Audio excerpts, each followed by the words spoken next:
মুসলিম উম্মার কাছে রহমত, মাগফিরাত ও নাজাতের অমীয় বার্তা নিয়ে আবারও এসেছে পবিত্র মাহে রমজান। শনিবার সন্ধ্যায় দেশের আকাশে পবিত্র রমজান মাসের চাঁদ দেখা যায়। বাদেশা তারাবি নামাজের মধ্য দিয়ে রমজানের আনুষ্ঠানিকতা শুরু করেন মুসল্লিরা। প্রথম তারাবি নামাজে শরিক হতে জাতীয় মসজিদ বায়তুল মোকাররমে মাগরিবের পর থেকেই মুসল্লিদের ঢল নামে। ধর্মীয় ভাবগাম্ভীর্যের সঙ্গে এশার নামাজের পর তারাবি নামাজে শরিক হন মুসল্লিরা। প্রথম তারাবির নামাজটা আমি বায়তুল মোকাররম মসজিদে এসে পড়বো, আমাদের জাতীয় মসজিদ।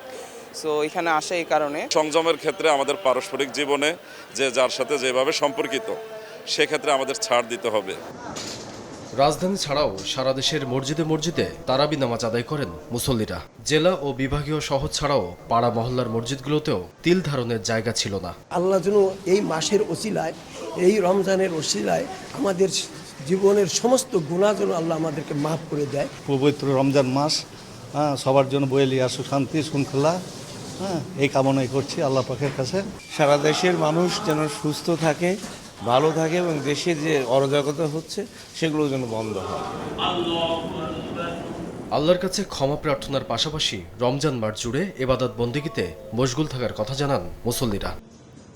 আমান নবী, সময় সংবাদ, ঢাকা।